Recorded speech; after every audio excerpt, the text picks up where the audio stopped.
everyone, and welcome to Reniel Del Rosario's Artists in Residency Talk.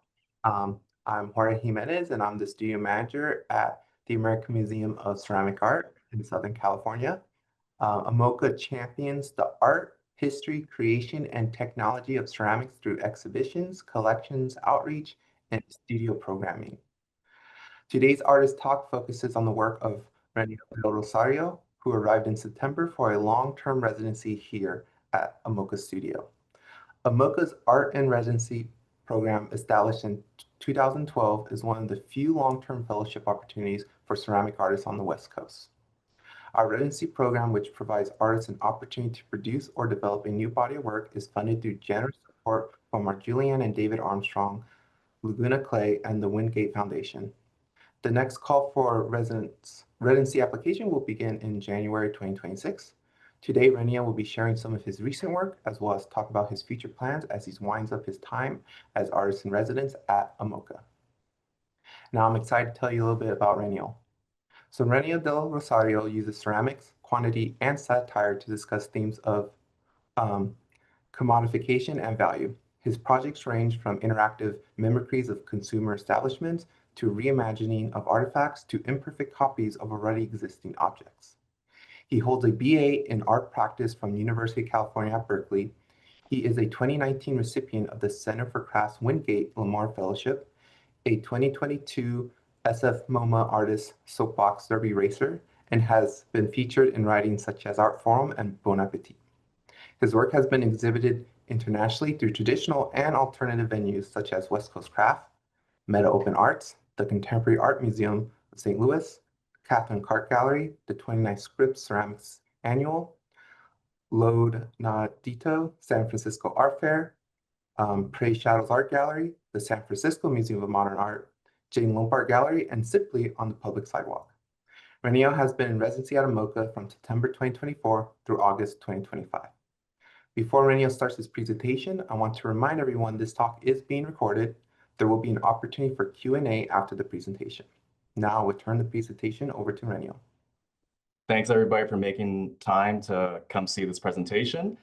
It's sad to be leaving AMOCA, but at the same time, I've had a fun time while I've been here. But we'll get into the kind of fun that I've been having while I've been here through the presentation. So this is gonna be a little bit different because in my normal artist presentation, I really dive into the concepts of my practice and things like that, like from the very beginning. So I'm just gonna quickly brush up on, the kind of emphasis of my practice and then jump into the kinds of things I've been doing. So without further ado, I'm an artist that's obsessed with the ideas of value and the ways that we put value on objects. And through my practice, this often takes the form of, building out, fabricating fake stores that sell objects similarly to the prices of the actual thing. So, delicatessens, gift shops, fake museums that are looting from public collections, selling stuff right on the street for the same price as the actual thing as the other tarp vendors a few blocks down, appropriating complete exhibitions from art history, even going as far as, copying the kinds of quote unquote lowbrow commodity markets like Cheetos on eBay. Making fake stores that have this kind of narrative-driven thing with all the fake ephemera that I'm making that are not ceramic, but they're there to support the ceramics. So, it's this big emphasis on how can I focus on the ceramics by building everything around it and sort of elevating it to this other level. And so, I am a ceramic artist. I don't really like saying that all the damn time because I feel like, I don't know, I love and hate clay at the same time, but without a doubt, it's stuck in my practice. It's with me forever. So without further ado, let's get into my AMOCA Wrapped 2024 to 2025. I used 5,250 pounds of Laguna brand clay throughout my year. That's just the Laguna brand clay. That's about the same weight as 2 Nissan Cubes, or for another reference, 2 sub-Saharan African giraffes. 13,000 miles I've driven based on the amount of oil changes I've had in my car. I've driven up and down, I'm from the Bay Area, so visiting family, doing exhibition work up there. That's like the same distance if I drove across the ocean to Manila and then back to SFO. I had 12 flights. with 35,252 miles, traveled for work. There's nothing that's exactly 35,000 miles, so here's just an image of a globe.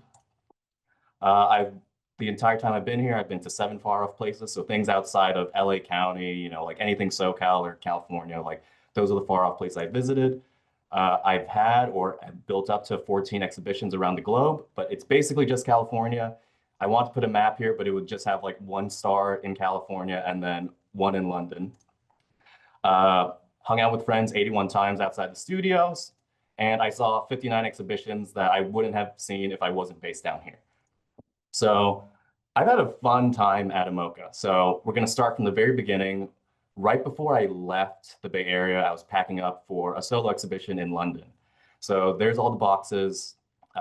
It was the project, the Museum of Found Objects, which is this project that riffs on museum mistakes and their quote unquote wrongdoing. So all the objects are looted from the public sphere. So they're taken and copied in ceramic from accessible art in public databases, and I remake them.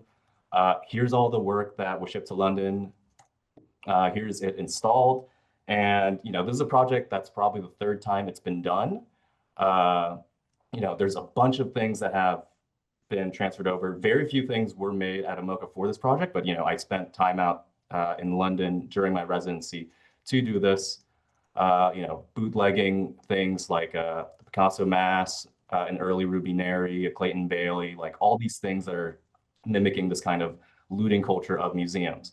And of course, you know, there's also a gift shop. And like every other iteration of this project, I play Ron DeSolis, who is this museum owner who talks really brisk, and he's just like really chitty chatty, like does way too much. And, you know, it was an interesting thing because I knew I was going to only be in London for a few days. And so the alternative thing that was interesting about this exhibition was that there's an audio guide for almost every piece in the show where, because I'm not there talking about my pieces in a voice, it's like, hey, how are you doing? Welcome to my museum. You know, you don't get that and you see an image of that. So a lot of the pieces have this audio guide, scannable by QR, where you could suddenly have this big burst of Ron DeSolis in your ear, yip-yapping about his museum and his collection. And then I also watched Hamilton in London, but we're going to touch on that a bit later and why that's important. The next thing that happened was that I had a 2-person museum show with Richard Shaw, who is one of my idols. I never took a class with him because I started my undergrad at Berkeley right after he left. And so I never really had training with him, but we both ended up like within this like intersection of like, we like making objects, and we have a cluttered ass studio. We're very messy.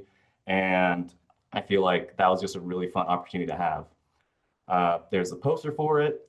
The poster was based on the fact that when I was going to Berkeley, there were little printouts of Richard Shaw's face, that blue face, all over the printmaking department and sometimes in ceramics. So I would always see his face and I'd be like, who the hell is this guy? You know, like I didn't see him as a professor. So it's just like this sort of ghost influencing me where I was just like, like, I don't know who this guy is. But I came to know him over the years as he would visit. You know, he's a really fun guy to hang out with. And the inspiration for Cluttered Heads was sort of based off of this Marsden Hartley painting called Portrait of a German Officer from World War I era. I learned about this piece in high school from a extracurricular thing I was doing. And it was this idea of painting a portrait through objects. And that was something that I really got fascinated by, the fact that every object we have is sort of this representation of who you are, the life you've had, and the kind of character you are. And so, of course, for the show at Marin MoCA, it was this idea of like, me and Richard are just going to slam as much ceramics inside of there, and we're going to have that be representative of us. And so I started bringing things over. I made a lot of stuff at AMOCA, and then the moment that weekend hit, I would drive it up because there would be over 1,000 things pretty much from me and Richard combined. And we would just be I would just be nonstop making things, experimenting with new ways to make. And it would just constantly be coming in and out of the kiln. So that was a really fun part of the residency where it allowed me that ability to make all this stuff. Definitely it is without a doubt, like if I without this residency, this show would have never happened. And as you can see, there's like a bunch of stuff. It is a museum's nightmare because they have to catalog everything as it comes in. And I felt really bad. And I said, you guys could probably just take a photo of it in a pile, and I'm okay with that. If anything breaks, don't even worry. And then the actual install was even more chaotic because I wanted things to be stacked on top of each other to sort of emulate the actual cluttered studio and lives that I have and that Richard sort of has. So, this big jumble of all sorts of things, just absolute messes. But like I said, everything's sort of poking at this kind of portrait of me. For example, like I went to Boston for artist residency through Praise Shadows. And so, like I have a cup that says I Heart Boston, but instead of a heart, it's the shape of Massachusetts. Or there's a vinyl record of My Way by Frank Sinatra. There's this basketball with the hat that I'm wearing right now with a cigarette. So, it's like all these things sort of accumulating to paint this portrait of like who I am, what my possessions say about me. And so, messy flowers, messy studios, just a bunch of things, a urinal, post-its, you know, just an absolute chaotic mess, but it was so much fun. Uh, some more close-ups of work from that exhibition, me and Richard and my family. People look, as you, like, I don't know this looks like a mess, honestly. Like, this is like, it's chaotic. And I sort of love that fact that it is just unruly and unmanageable in a certain way. And then that's me on the first day of install, and that's me and Richard on after the opening. So, so the thing is, like, I like appropriating things very much. Like, oftentimes, if I'm appropriating a show, I'll dress up from a photo I could find of the artist who's working on appropriating. So, of course, Richard is known for wearing stripes, so I have to wear stripes. But if you want to get more extreme, Richard has a tattoo done by Don Ed Hardy, and he only has one tattoo. So I got the same tattoo, but in a more cartoony, clunky way, just because I had to commit to the bit. So, it was a very amazing show to have with Richard. And then the week after, we had artist in residence show at AMOCA with Stephanie Kim and Michelle Solarzano. And so it was a rare chance for us to exhibit our work.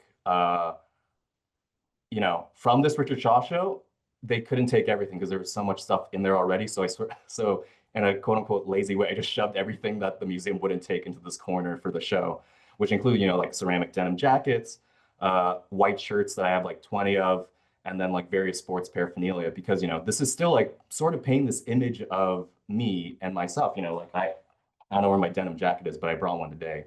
And, like I like playing golf and I like watching baseball culture, all these things that sort of paint this picture of me. Close up with the jacket. This is probably one of my favorite pieces from the exhibition. I wish I had a video of it, but I didn't know how that would work out. It's a bootleg of the Maurizio Catalan banana. It's about this, like that big-ish, and it's hung on the wall, and there's an LED strip that tells a really long joke for 5 minutes, and the punchline is terrible. The short version of the joke is a moth goes into the chiropractor's office, and the chiropractor says, "What's wrong?" And the moth says, "The light was on." And it's just a really stupid joke. It could be said like that, but I like the fact that this piece draws people in because they're just curious, and because of that, they waste their time. I had pieces like this where Will Ferrell visited AMOCA, and I had him sign a baseball, and everyone, I feel like on social media, was so obsessed with it. Like everyone was like, "Oh my God, Will Ferrell, I can't believe like he visited you at AMOCA." And it's like, it's cool. I mean, like it is a cool opportunity, but I feel like a lot of people focus on like super hard. And so I'm mimicking the kind of thing that happens when a celebrity visits a site, where you'll have a photo from the thing and then maybe a newspaper of the thing, and then you have a decree of landmark status because of all this stuff. So all this like fake ephemera that sort of plays and eggs on this story of Will Ferrell visiting. I knew I was going to have a gaping hole in the exhibition where the construction was. So instead of trying to reject it, I made ceramic cones hanging around it that also advertised my show with Richard Shaw in the Bay Area. So the little sign says, "No more artwork here. For more artwork, travel 419 miles north to the Marin Museum of Contemporary Art." So, it's always like hoping to be sort of playful with the work. And then this is probably my favorite piece I made at AMOCA. It is a collection of ceramic baseball cards. So I got really into the idea of baseball cards because they've become such a commodity. Trading cards in general have become such a commodity.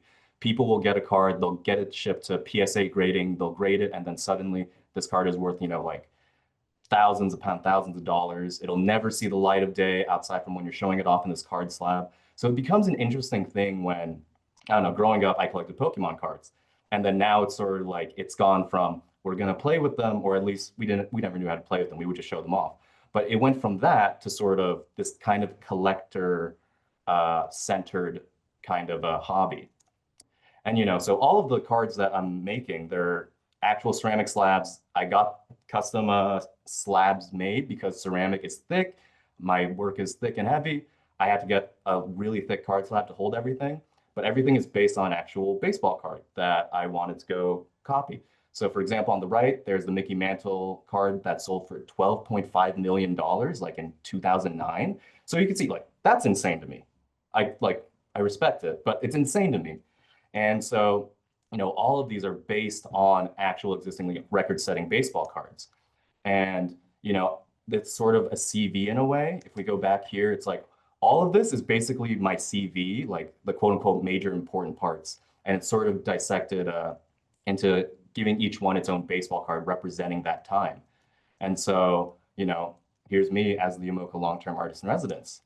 And on the back, even though no one can see it because they're all displayed in the front, there's actual stuff on the back that says like my entire, art history career or not art, my entire art career that says like all the groups, all the solo shows, all the articles, the curational projects, all these things are there, even though you might not be able to see it, but I know it's there. So I'm more obsessed with it.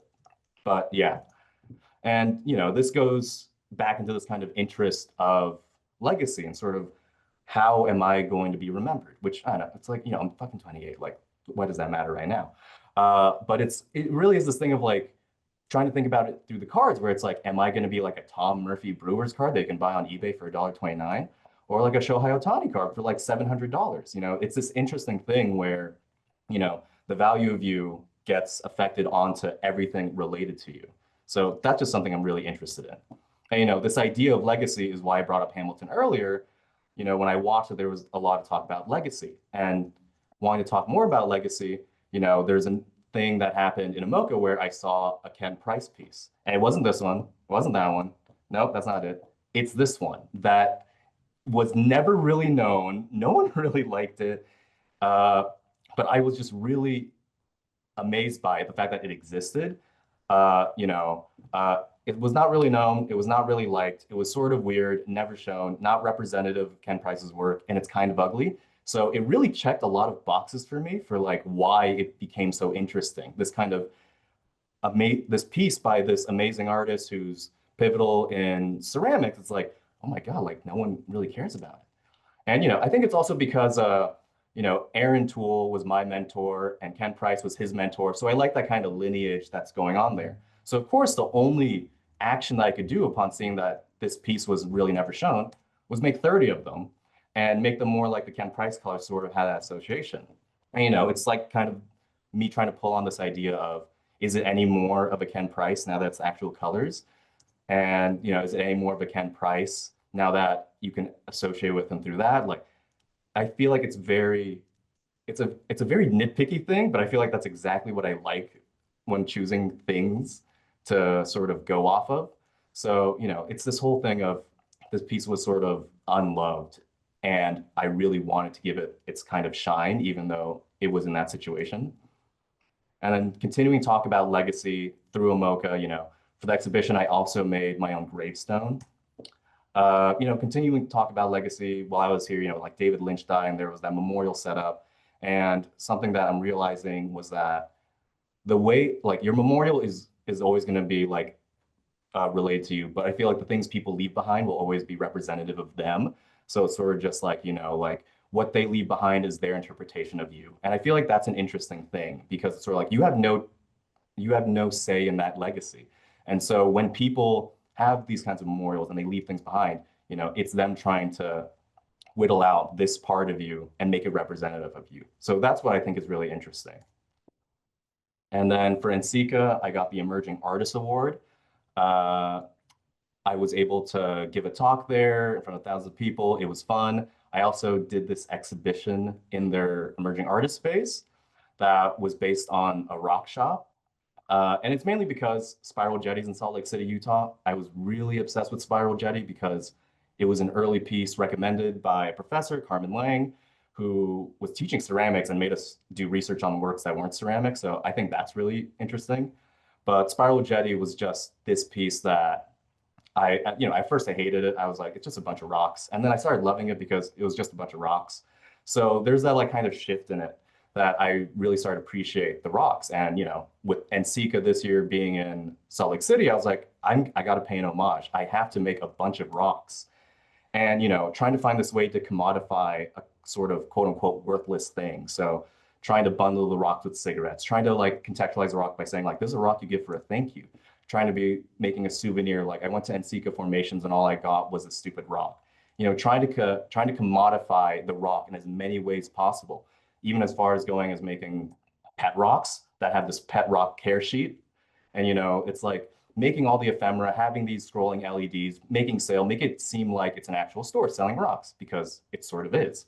And there were definitely folks that were coming in and going, it's just a bunch of rocks, and then they leave. And I love that kind of reaction. I honestly do. And I think it's just fun to have that kind of split between the people that will spend their time reading every single label, trying to find out how this rock is contextualized, and the people that go like, it's a bunch of rocks, and then they leave. More photos. And this is sort of based on the fact that, rock souvenir shops are everywhere. You can go to any major city and there's going to be some random drawer in a gift shop that'll sell you brightly colored rocks by the pound. And so, it's emulating existing structures. Then I had a solo show at Gallery 16 in San Francisco called Guns, Beauty, Donuts. It's based on this plaza I saw in South Lake Tahoe in 2018 when I went with my friends. It's in Emerald Bay Plaza, and this is from Google Images or Google Maps. When I passed by in 2018, it had a gun shop next to a donut store, next to a beauty salon, and there was just something about it that was like, wow, this is America. And for me, that's important. I'm an immigrant. It's really important to kind of like see the landscape changing and like acknowledging that it's changing.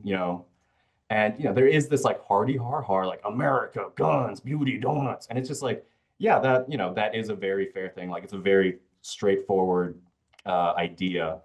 But you see this kind of like rise of authoritarianism, and it's something that's relative to my upbringing as a Filipino, and seeing that happen in the birth nation, my family participating in the peaceful protests and everything, and then we come over here and we see a cycle, and and that's sort of what this show was about. This kind of like everything sort of morphing into one another.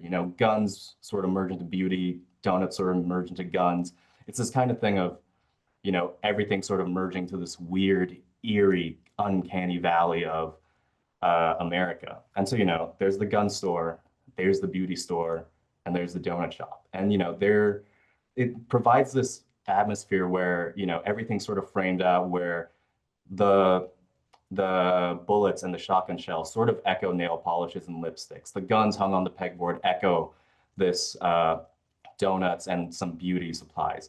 And then there's also some things on the wall that are just like relative to the specific shop. So, in the gun store, there's objects that people brought to the January 6th insurrection, such as rope, duct tape, Bibles, red hats that have been ruined, so I can't wear my Buc-ee's hat anymore.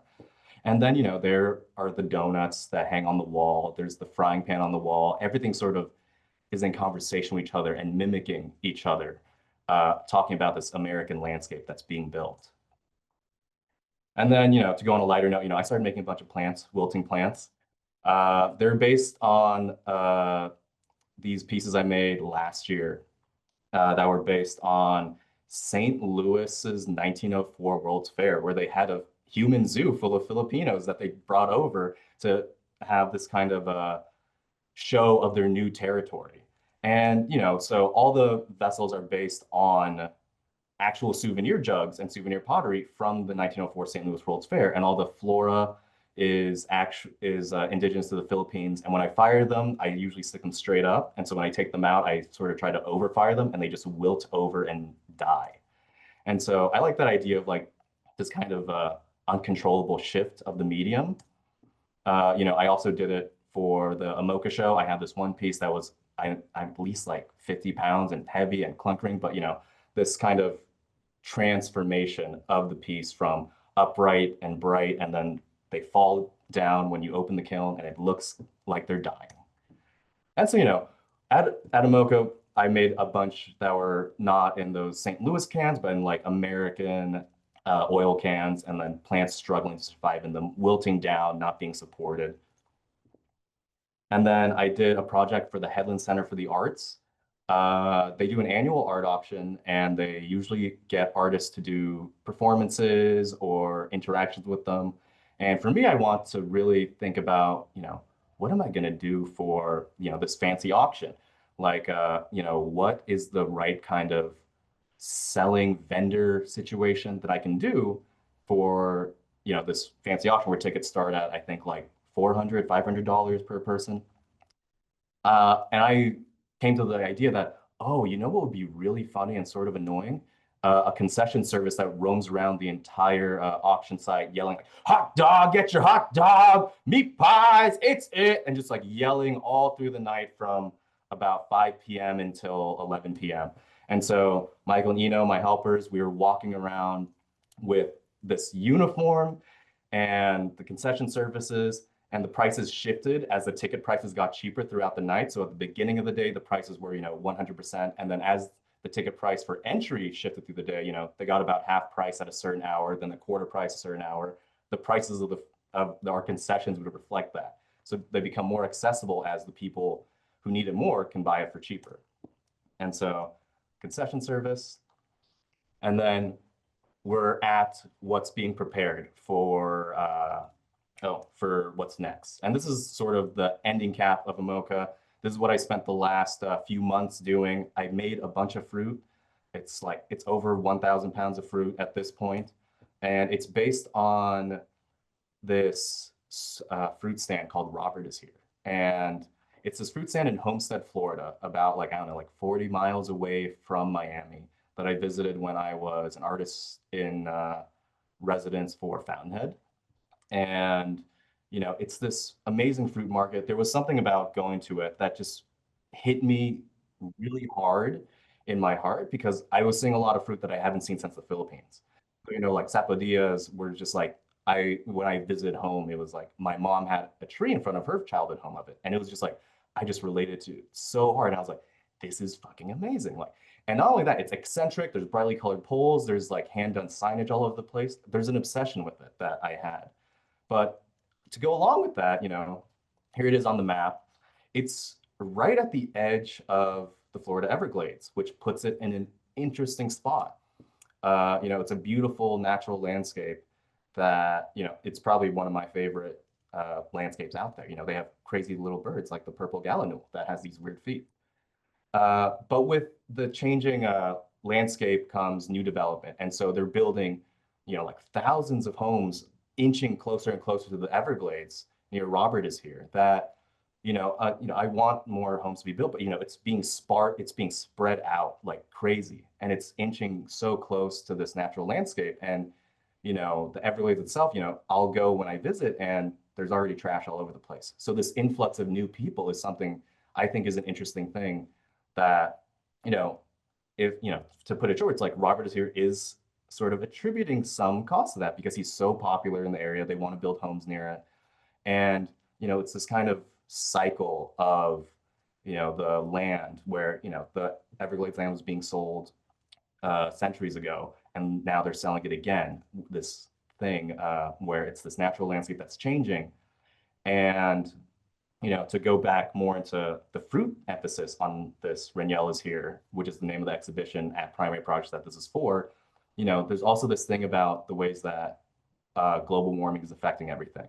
And so with global warming comes, we're heating up around the equator. A lot of tropical fruit will be grown around here. And some of them, it's going to get too hot for them and they have to shift where they're being grown. And so because of that, there's this kind of rarity market that exists for fruit. $127 for 3 pounds of mangoes is sort of crazy. And so there's this kind of weird thing where fruits are being put as this very rare commodity. It sort of in my head reflecting back of like when they were kings and queens, and like only they could get like the fanciest of fruits. And so now it feels like it's coming back to that because of all these things that are happening. And yeah, so that's a bunch of fruit. And then another exciting thing that I'm doing, and a big thing that was on my uh, application when I applied for AMOCA, was that I'm curating the 81st Scripps Ceramics Annual. And it's an amazing opportunity. Uh, this is not the actual layout artwork, or not the artwork for everybody either, but I just want to go through this and talk about this amazing opportunity that, it's this exhibition I'm curating called Means to an End, which is about artists that are working in the ceramic field, but maybe ceramics is not necessarily the straightforward thing. A lot of them are using ceramics in ways as they're almost quote unquote accessories for larger projects. And it's something that I'm very interested in because I don't know. I feel like after going in Seeker, like diehard ceramicists are diehard ceramicists, and it gets overwhelming. But you look at other mediums out there, and there's this flexibility in like, oh, this counts as painting. Anything that's on a wall, two-dimensional-ish. And ceramics, I feel like there is like some pushback. So I wanted to curate an exhibition that sort of looks at artists that I think are really doing crazy, unique things. So we're just gonna go through the list real quick.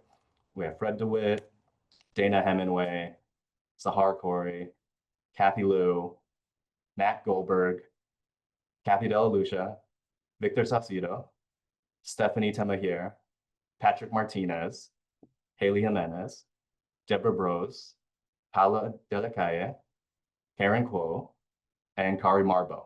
So, this is a very, I'm having so much fun working with Scripps and the Ruth Chandler Williamson Gallery on doing this. It's without a doubt, like I look forward to every single step that we're making along the way. And this is what I've spent some time at AMOCA doing, this curational project, and I'm very excited for it. And so to go along with this curatorial project, AMOCA gives the curator a solo show in the vault. And I was trying to think about what I wanted to do in the vault for the show. And something that happened at AMOCA was that we would go to tiki bars very often. And I've never been in a tiki bar until I started this residency. There was like, I never had an interest in going there. I was sort of like, okay, it's just like kitschy exotification. Like, I really don't want to go. And then going, it's absolutely insane. And, it still is exotification in a really weird way, but I got really obsessed with it. So for the project in the vault, I'm doing a fake tiki bar called Barotoi's Tiki and Trading Post. And it's going to be talking more about this Pacific naval conquest and the relationship of the Philippines and the United States. Something that, I care about because, I'm from there. And I passed through an old naval base on the way to my hometown. So it's sort of like I see these kinds of like the stages that they're in. And, tiki bars have a history with Filipinos when in the 1920s they were coming over here. Filipino men were coming for work. A job they could get was to be bartenders at tiki bars, where they could pass off as various Pacific Island nations. And so there's this kind of like masquerading of ethnicity with a new conquest, and it's this kind of like weird thing. And there's a lot of tiki writing about Filipino bartenders in the early days of tiki, which I think is just really fascinating because I never really cared about tiki bars, but now I'm like getting really hardcore into the weird concepts behind them. And it's a I feel like it is important because post post Philippine colonization with America and the Philippines, when Filipino men were coming over here, they wanted to be, America wanted to portray them within various films and all that stuff, but they had to like fit within this idea of what is Filipino. You had to be a certain height, you had to look a certain way, you had to be this kind of way, or else no, you're not Filipino enough. And that sort of goes back to, the 1904 St. Louis World's Fair, where it's just like you have this fake tribe you set up with all these people that might not even be living in these conditions, and you're trying to have them act a certain way in order to have a certain kind of grab on them. So I think that for me is like really crazy. And you know, the Philippines and the US have a really complicated relationship. You know, there's this big like savior thing with when they got us from Spain. And so to me, it's really interesting. And it's interesting to see that through naval conquest and through tiki bars, out of all things. And of course, you know, there's going to be ceramics because tiki mugs are a really big thing. So I'll be making tiki mugs for this exhibition. There are some of the samples of tiki mugs and scorpion bowls that I'll be making. So a few samples that are headed for a small art fair in Mendocino curated by Off Hours. But without further ado, you know, that's about it. And before anyone, you know, like I just want to say a few thank yous real quick. All right, in no particular order. Joe, thank you for being my rock. She really is the best part of Gasper. Here's our new place in Highlight. Mercy, my mom, thank you for raising me to elevate me to the person I am today. Arnell, my dad, thank you for raising me, bringing me around chicken grill and helping build woodworking and align my career. Fuck cancer, you're a strong motherfucker. Aaron Toole, couldn't have made it here without you as my mentor. I know you said you weren't buttered, that I didn't include you in my secret talk, but I know that you meant you were a little better, so here you go with love and strength. Jesse Albrecht, I need to visit you in Montana, Lisa. Julia and Ryan, couldn't have asked for a better friendship than y'all, and now we got to hang out with me and Joe crashing in your spare room on our way to Vegas. Sevi Suko, couldn't be here without you as my mentor, helping that guy. I wanted to meet me an artist. My trenches, Girly, Bessie, Johnny Cachet, Greg Flood, you're welcome for letting you crash in my place those few times. Thank you for being my biggest critic. You are. Much love to your cats. Primary projects, books, Regina, typo. We're going to do amazing things. It'll be weird, but it'll be amazing. Richard and Martha Shaw, I'm so glad we could see all your work together. Cluttered head. I got a magic tattoo with you now, Richard, so we're bound for life. Jody, Ashley, Natasha, and Asha, and everybody. I'm in Museum of Contemporary Art. I can't believe we all did it. Nothing but love for y'all, no matter what. Long live downtown San Rafael. Rest in peace to Milo. So Rebecca Hozak Alley, Ashley, Rebecca, Fiona, Faye, Emil, brilliant team, and Sika, everyone involved. Thank you. Zambales, Philippines, born there, proud immigrant. You're always in my heart. Catherine Clark Gallery, Katie, Medi, Anton, Zoe, Halden, Lilia, everywhere there. Thank you for supporting me. Miss y'all. Starbucks, my family dog, name that, not the brand, no affiliation. So the Carmel Cover, Michelle Zorzona, Sevi Kim, and Yoon Huang. Thank you so much. But thank you for making the MOCA residency the amazing years it was. You guys are fucking awesome. Carmen Lang Marina, thank you for showing me Suarez Jetty. Jose Joaquin Figueroa, thank you for showing me appropriate share. Madeline Del Rosa, go Dodgers. Nelly Astaroska, thank you. Laguna Clay, Brian, you support me like no other. Thank you. Gentle Doors, aka Isa, Airbrush Queen. All right, Andres Estrada, gonna miss you. Texas, lucky to have you. Nathan Stanfield, you also made it what it was. We'll cross paths again in Seattle. I got plenty of family up there. We never went to that Dodgers game, but I did for Mariners game. My cousins and their good friends in Seattle, Danica, Andrew, Julian, Carlos, Alexis, them were all vacant there at prompts. My cousin Jason Ord, Off Hours, Shay, Empty, Catherine, AK Critical Thought, Jenya and Felix, my niece Charlene, Bella Marinas, Sebastian, Nick Watkins, Ari Watkins, Claudia Watkins, New Mexico, will love y'all. Jasmine Bates, Joe and Fick, gonna miss y'all in Clear. I'll still drive all the way over there for coffee and tea though. Robin Dubin, Fred Neal, oh my God, thank you for believing me. Craig Nakasawa was a professor and a boss here, an Asian male there who inspired me. Catherine Ross and Celeste, Richard Grossman, Ellie Chen, Sonoma Ceramics, Meg, Dan, Azalea, Yoki, Smoke Ceramics, not even a Long Beach salad, but you made me like it. So I forgot to America, couldn't be here without you, without the Windgate-Lamar. Everybody at Scripps, Aaron T, John Kirk, even though you don't work there anymore. Marguerite, all your amazing Getty Marathons, Maya, Kelly, and Tara, Scripps 81st gonna be a blast. Aaron Scullin, thanks for teaching me kids up short. Tim Decker, you do a lot. You do a lot of work, man. Work a little bit too much, but that's how I know. That's just you. Thank you for everything. Terry and Lisa Reynolds, I miss Captain Krill. Rest in peace to Pippin and Frisia. Alexis I. Marino, thank you. By the Brick Journal, y'all. Good Mother Gallery, Oakland, Los Angeles, thank you. Praise Showers Art Gallery, thank you. Jorge Jimenez, you just got here, but I have to thank you because you do a lot of work to make AMOCA as special as this. Francis Galang, Hydro Galabuzo, you guys are really good at Wingspan extra days. Fred DeWitt, you know I love you, man. Let's keep calling each other every other week. But at the end, I'm going to miss bugging your office every few days, but I got a few days left, so I'm still going to do it. Gallery 16, Griff, Troy, after you guys are amazing, and I can't thank you enough for making guns for you doing this work. Esther, especially big thanks to you. Holy shit, you worked your ass off. Richard Dominguez, Alex Silvera, thank y'all for coming. With Chanel, fucking go to particular that class. One day, suffer like helping drive up down. My friend bombed in my car. Thank you so much, Bianca Ramirez. Go Bitch River. You're doing great stuff to me. First hand, I'm Jess Guerrero and everybody at Guerrero. Sophie Rose, everybody at Side Bitch Project. Pamela Yaga, Arlene Lotar, my Fountainhead family. Catherine and Dan, love y'all. Francesca and Nicole, love y'all. George Papaya, I saw your real last name pop up the landline for your secret safe from me. Justin, you're the man. Anna AMOCA, Tiki Goes Forever, Michael Granados. So can't believe you played the Pistol Dance at Campanile Ville. Artery and Kubal, on the city, Metro Manila. We'll do something in the future. Love seeing all the LER book. You're freaking powerful life. We Mother to me and Brooke. Miss y'all, love y'all. Lisa Roy, Rufus Crowley, for all y'all forever and ever. Donald Trump fan. Thank you for your support. Dave, you've been an inspiration beyond the grave. George Johnson. It's in grocery out. Oh my God, I'm missing the page. Whatever. Grocery out. Marriage is. I'm gonna miss going back to meet you. If I got some, I'm sorry. I have 20 pages. I think I missed some. Sound already. We have a Pollock. If we have a Pollock in one, doesn't matter if we interacted. Yes or not. Thank you. Rain or shine. Thank you for influencing me. Thank you, AMOCA. Francis Dallas Batista, I love y'all. So great to have outside support and pro love for y'all. Kali ass, thank you. Austria and Israel, you guys are the best. You keep this place running like it's new shit. My Boston Berkeley Bears, Emily, Brian, Sophia, Joyce too. I know you're in Tokyo. Shout out to the business that kept me going. Let's hear in AMOCA. Sandro Tacos, Austria Mutzo, 42nd Street Beagle, D-Lug, Zoom in. And then I continued off in this page where it's up a thank you. So I think that's it. Awesome. All right, we have some time for some questions, so please free to either type them in the chat, or if you want to unmute yourself, raise your hand. You're more than welcome to ask Reniel directly.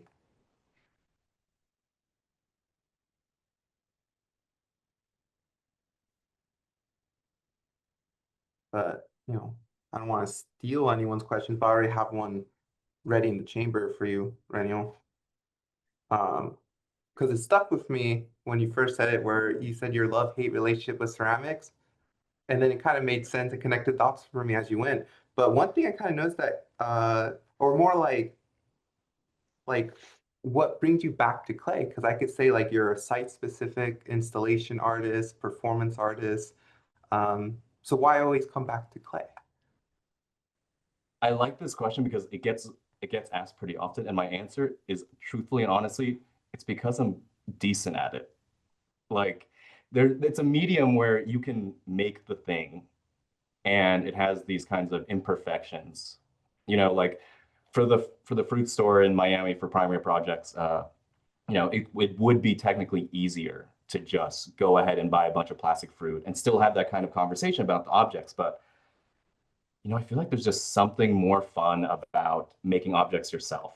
And, even though I have this love-hate relationship with clay, it's just, you know, I'm good enough at it that it makes it be like I feel like it's easier to work with than other materials. Uh, yeah, it's pretty much like that. I keep going back to it because I'm at least decent at it. Yeah. Okay. Any questions yet?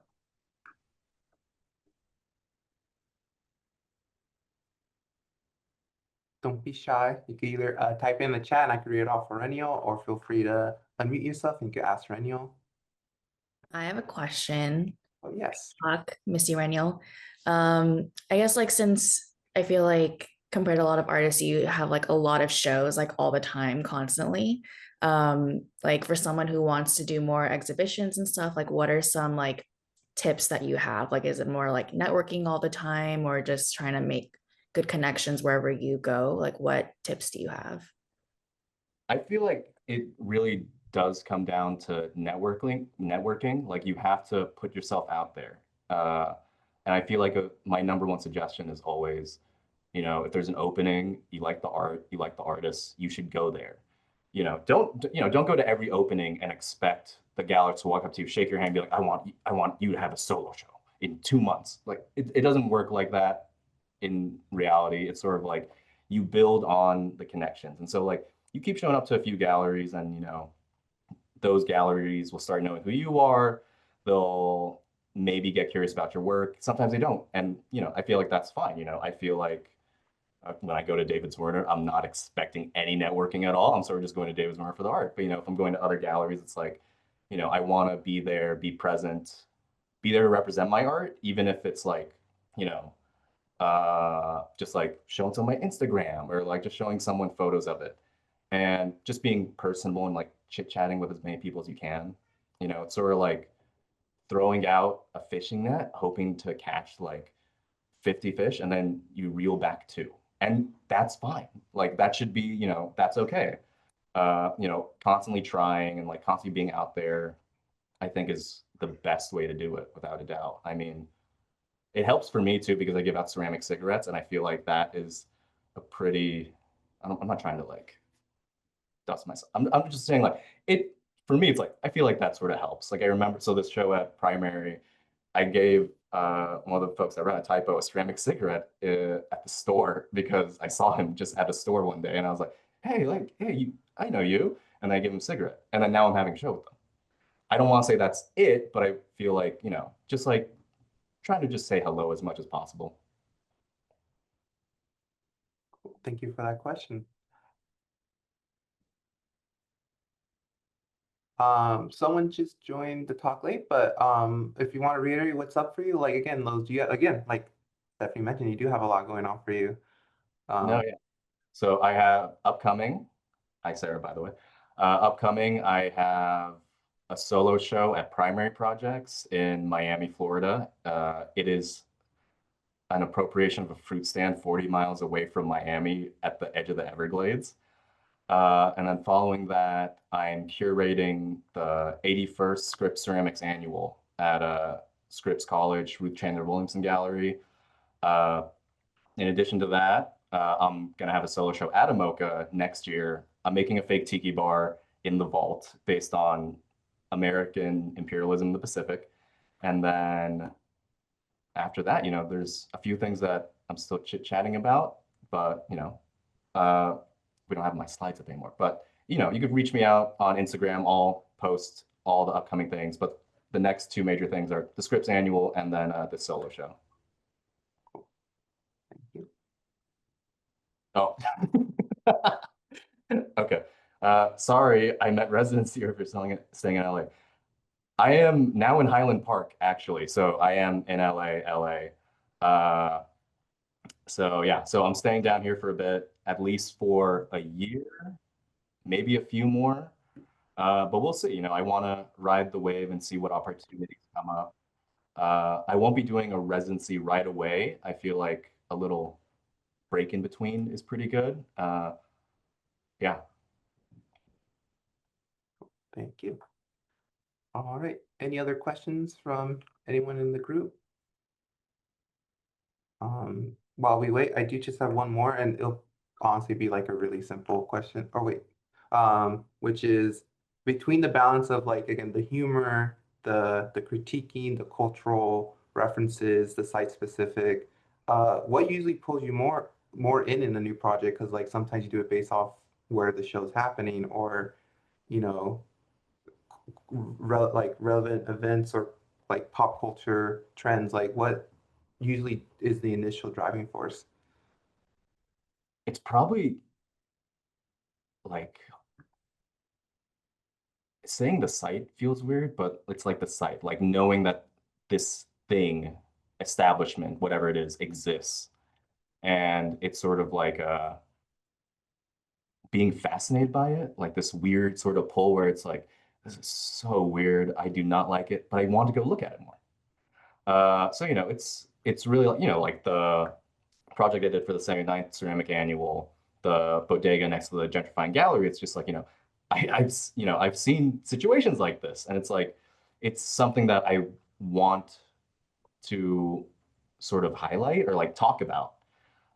So I see in like the Guns View Donuts, it's based on actual plaza I saw in South Lake Tahoe. This fruit stand is actually based on an actual fruit stand it's in this weird territory. So I feel like it's almost always rooted on something that is out there that I just find quote unquote odd. And it could be odd for different reasons, but I feel like it just has to draw me in. Like I have so many photos on my laptop of like different stores or establishments or things happening that I've taken a photo of. And they're just there to sort of not give me hints, but I guess just like to look for inspiration. And some of them definitely claw at me more, especially if I'm like experiencing it. Like at AMOCA, going to tiki bars, it's like it's in my face like every month. So there's something there about like seeing it and just being obsessed with it. Nice. Awesome. Thank you. All right. Thank you all for joining us and for your excellent questions. For more of Reniel, feel free to visit his website at renieldelrosario.com, and there should be a link dropping in the chat. But then also, if you're in the neighborhood, come visit us at the museum at Ceramic Studio in Pomona, California. Learn more about AMOCA, our ceramic studio, artist program, and our current exhibitions at our website at amoca.org. A recording of this presentation will be available on our website in the coming weeks. So thank you again, everyone. See you again for our next talk. Thank you, Reniel.